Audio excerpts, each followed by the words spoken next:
Perfecting your spiritual broadcast, we are on day 28.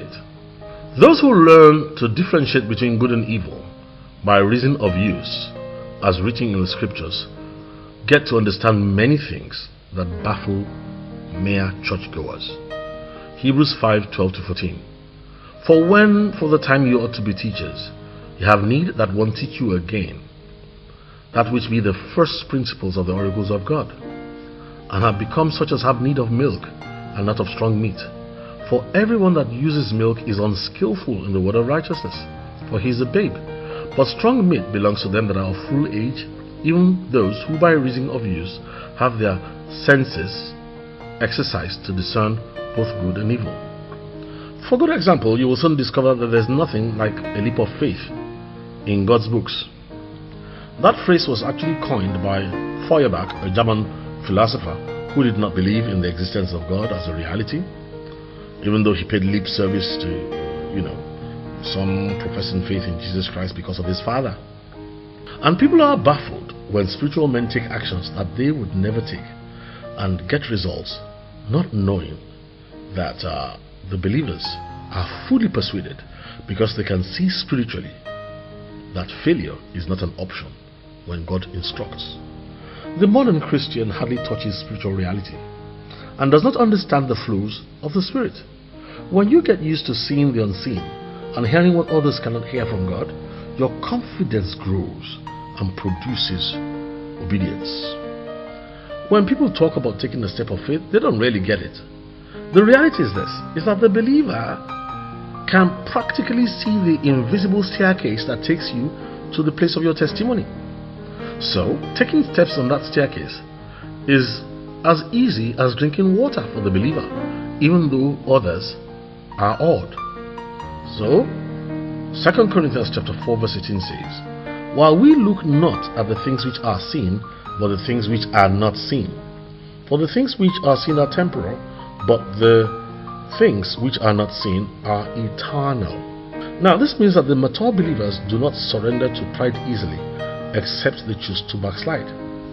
Because the mature believers actually can see things that others cannot see. That's why he's able, when the Bible instructs him, to concentrate on the things which cannot be seen, the things which are eternal. This is the product of the spiritual education process that starts with meditation. The modern church seems to have forgotten about spiritual education. So let's remember Elisha's assistant. 2 Kings chapter 6 verse 17. And Elisha prayed and said, Lord, I pray you open his eyes that he may see. And the Lord opened the eyes of the young man, and he saw. And behold, the mountain was full of horses and chariots of fire round about Elisha.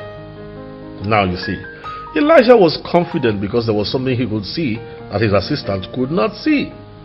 And the chariots of fire surrounded Elisha, but they would not surround the one who could not see. This is how spiritual things work. And that's why we need to understand that Elisha was like that, because he was trained in spiritual education by Elijah. And I tell you something, that Elijah's only boast was that he loved the presence of the Lord. 1 Kings chapter 17 verse 1. And Elijah the Tishbite, who was of the inhabitants of Gilead, said unto Ahab, as the Lord of God of Israel lives, before whom I stand, there shall not be dew nor rain this year, but according to my word. Hear me. See, Christians that are still afraid of witches, curses, wizards, and all sorts of bizarre stuff are Christians who are completely blind. You see, those who love God and meditate, practice, prioritize, and obey the word of God quickly are people who are permitted to see. And it is what they see that makes them spiritually confident. That's why the spiritual broadcast that we're talking about is a product of those who will surrender to spiritual disciplines in accordance with the word of God. So, our prayer meditation for today is taken from John chapter 1 verse 12.